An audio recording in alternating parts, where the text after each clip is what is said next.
La Junta Central Electoral, entonces, lo somete a referendo. De eso quería preguntarle. ¿Quién es el organismo que se encargaría de organizar ese referendo? La Junta Central Electoral somete, es el organismo, somete eso a referendo. Bien, ahora bien, entonces eso pasa también por un tamiz. Dicha aprobación constitucional, ¿verdad?, vía referendo, requiere primero, de una mayoría simple, de la mitad de los votantes sufragantes. Una mayoría simple. De lo que fueron a sufragar, se requiere la mitad. Ahora bien, pero que esa mitad signifique por lo menos el 30% de la matrícula del padrón electoral, del universo del padrón electoral de los votantes. Vamos a explicarlo de nuevo. Vamos a explicarlo. Para que el referendo sea aprobado, el de la crédito trinitario, para que eso sea aprobado, se requiere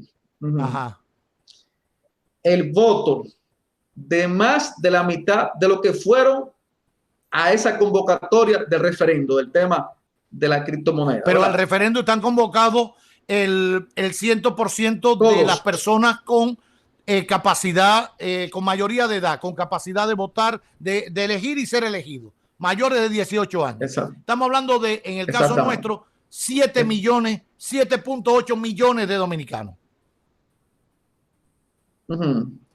Entonces, se requiere de más de la mitad de los votos de los sufragantes, el positivo. Bien, dijeron que sí. Ahora, ese sí tiene que significar, Cavada, el 30% de la matrícula total de los inscritos en el padrón electoral. Porque en el fondo lo que se quiere es garantizar que haya una mayoría en cuanto a que la ciudadanía haya aprobado en su mayoría, no simplemente porque no fueron a votar por una abstención, sino que ese tema es tan importante que debe representar por lo menos la aprobación del 30% de todos los inscritos en el padrón electoral. Ahora, doctor, una pregunta.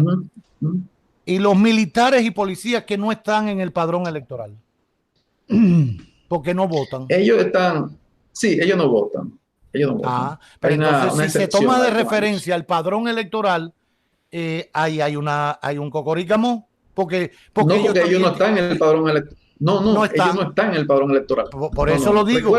Si no están, y usted me está diciendo que tiene que ser el 30% del padrón electoral, hay una persona que usted no va a tener en cuenta porque ellos pueden ir al referendo a votar o no votan en el referéndum. Ellos son ciudadanos. Ahí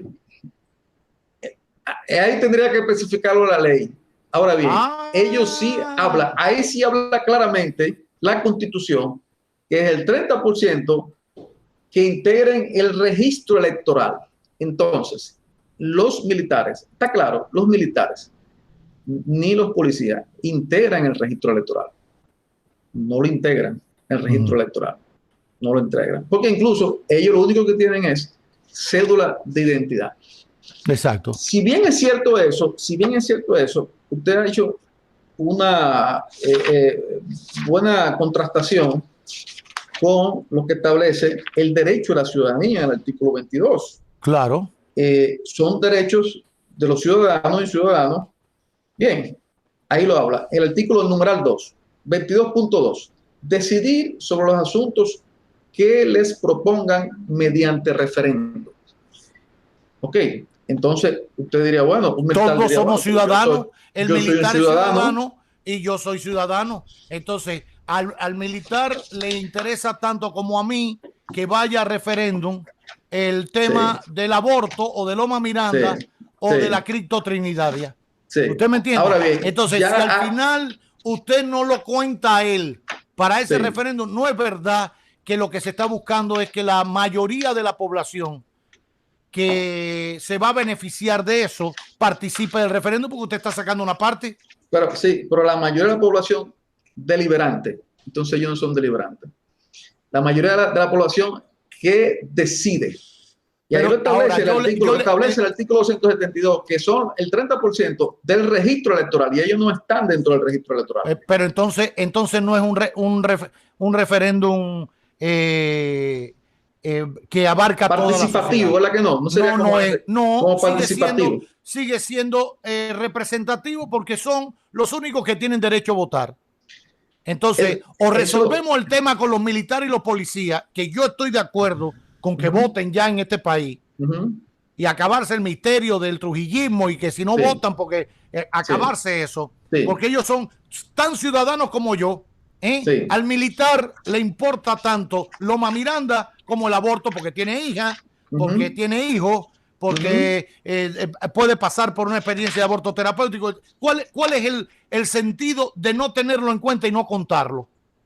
Es un absurdo. Entonces, el referéndum no tiene, en mi modo de ver, no cumple con el requisito de consultar a toda la sociedad, sino a solo la sociedad que tiene capacidad de elegir y ser elegido. Mira, entonces no son los 7.8. Eso sería un tema de referendo, eso. Si ya los militares y policías pueden votar. Bueno, sería un tema de proponer ese tema. Un ciudadano puede someter un tema. Claro. Ahora, lo que no entiendo, profesor, es la contabilidad del referendo. Porque si el referendo es, bueno, vamos a someter esto a la sociedad toda. Porque, óigame, fíjese dónde está la cosa. Un empírico y un de esto. Ya yo como ciudadano con capacidad de elegir y ser elegido, decidí que mi representante en el Congreso fuera el Torito. Porque eso la Constitución me da ese derecho de yo elegir un representante en el Congreso que va a votar por mí, que va a legislar por mí, etcétera. Bien, ya eso por ahí está bien. No le da la Constitución ese derecho al militar y al policía. ¿Ok? Donde pudiera tener por única vez el policía y el militar voto para decidir un tema que le atañe a la sociedad toda. No es un tema de representación, es un tema de sociedad toda en un referendo.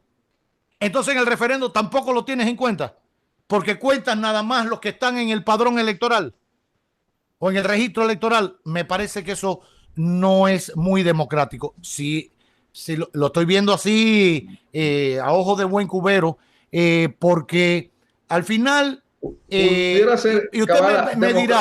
usted me dirá, bueno, ¿cuántos representan los policías militares? No importa. Uno, que no se le cuente su voto en un referendo cuando se está decidiendo si vamos a criar avestruces o pollo, para hacerlo un poquito más divertido esto, avestruces o pollo. Lo que estamos decidiendo es esto, que vamos ahora a acabar con el turismo. Olvídense del turismo. Ahora lo nuestro es las avestruces, que dan carne y pluma para hacer almohada y cosas, y sopa grande. Es bien, vamos a llevarlo a referendo. ¿Va para allá a referendo?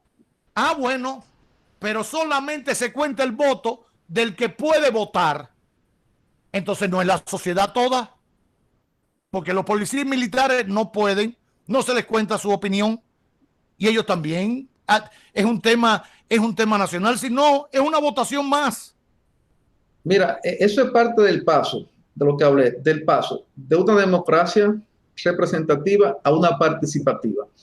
Ese tema, el hecho de que los militares ni policías no puedan votar, indica que todavía la democracia participativa no ha sido fuerte, no está fuerte. Si pudiera decirse y pudiera establecerse que el hecho de que ellos no voten, eso es parte de la democracia. ¿Por qué? Porque fue decidido en mayoría. ¿Ok? Ahora bien, ¿quién decidió que los militares y policías no votaran? Los constituyentes. Bien, nuestros representantes. ¿Pero eso fue decidido así? Sí, por constitución. Y ha sido ratificado. Por constitución, exacto. Sí, y ha sido ratificado por nuestros representantes en una asamblea revisora. Ahora bien, recuérdese que ya lo dijimos, que no siempre lo democrático es participativo. Entonces, es democrática esa decisión. Ahora bien, no es participativa. Ellos, como usted dice, policías y militares, claro, con su historia de algún tipo de intervención o lo que sea, ya eso fue superado. Debiera eso someterse. Uno de los temas que eventualmente llegarán, más temprano que tarde, es a eso, a determinar si ya los militares y policías pueden votar como un ciudadano normal y como un miembro de la ciudadanía, de la comunidad.